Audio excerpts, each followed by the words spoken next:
مسگری خود خو اگر بگوییم که ما از سابق شاگرد مسگر بودیم، بعداً مسگری به کابل داشتیم مدتی هم به اینجا. دیگه مسگری توی چند سال تقریبا میشه که 8 سال 10 سال میشه دیگه مسگری از بین کم کم برفته.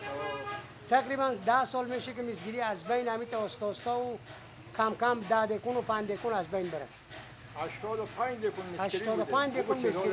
بفهمم 85 دکون مسگری بود. ولی فعلا بعد دکون 10 نفر 15 نفر ولی فعلا به 2 دکون. یکی به نام وکیل مسگراست فعلا احمد علی شیخ میگن، خود به خونه مریضه. یک دکون هم به نام عبدالمحمد بود پایین بازار. دیگه مسگری فعلا ولی هیچی وجود نداره. و میسم واسطا فعلا دیگه میسم به ایران و پاکستان بریبر میره، چیزی هم به شرک سنتی کار میکنن. فعلا مسگری هم دیگه سقوطه دیگه.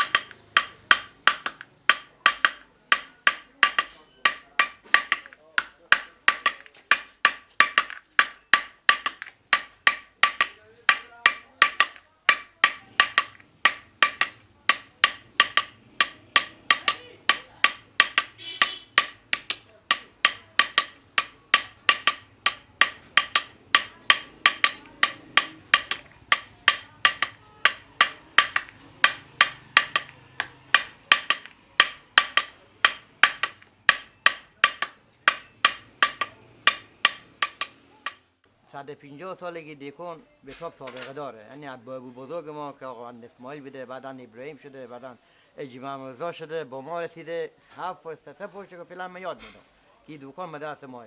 این سابقه کری و همه چیز است.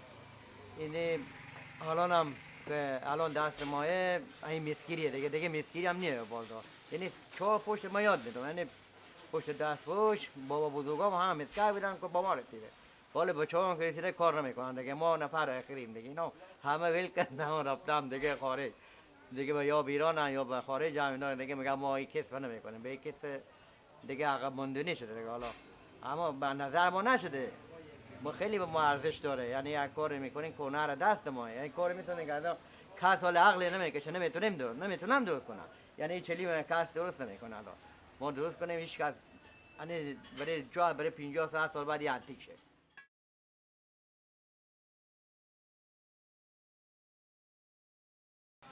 دیگه ما از اون مسکرای سابقه هستیم.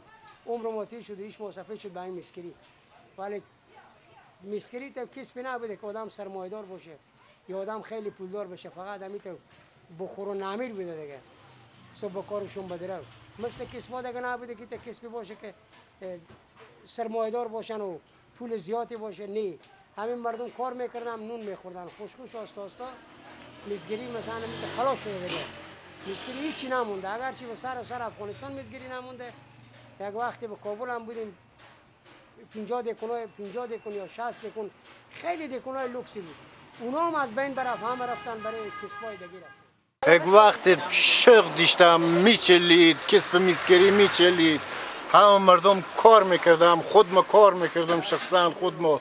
مسگری از مد برفت، از بین برفت. حالا افتادیم به چینی فروشی و روی فروشی دیگه آدم هم نمونده. حالی چند تای از این قدیمی ها ما استفاده بموندیم بس خلاص.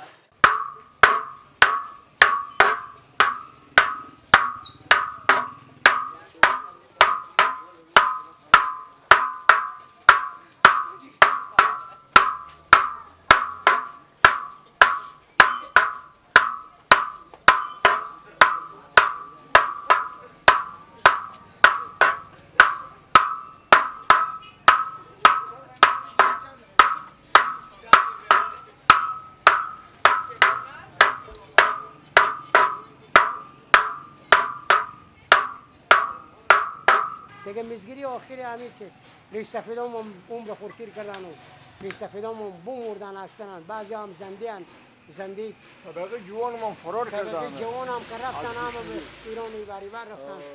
طبقه جوان هم خلاص شدن. ریش سفیدام یک چند تای برو بازار مونده که اونام با حالت بسیار بعد به سر میبرن.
ولی که کسب بین برفته دیگه غلیگیری نیه دیگه ما هم کنه بینای والی دیگه کاری نیه غلیگیری که به خول بین رفته همین میسی هم بوده میسی را میبرم به خارج هم 60 تکون مسکار بود به این بازار هم 60 تکون حالی رسیده به 2 تکون هم 2 تکون هم کار نیه غلیگیری که به خول نیه از مود رفته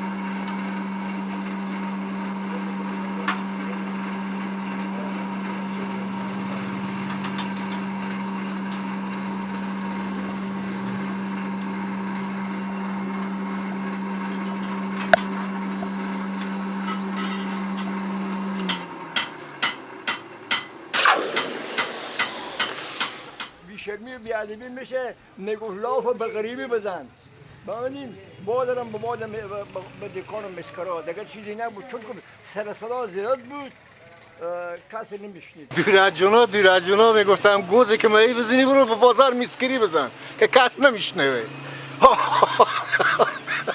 از قدیم و عدیم گفتم لاف بدن به بازار درگرا گود دارم بدن بازار مسکرا انداختی مردم تراغ فراغ میده نمیشنویدم دیگه ولی که تراغ فراغ هم کنیه لاف و درگیری بدن گود بازار مسکر بعد تراغ فراغ میگم برای چی برای که هرچی تراغ فراغ هرچی گفتم بدین کار نمیفهمم گوشه بزن به بازار درگرا گوشه بزن به بازار مسکرا چکوش بزن به بازار زرگرا گوز بزن به بازار مسکرا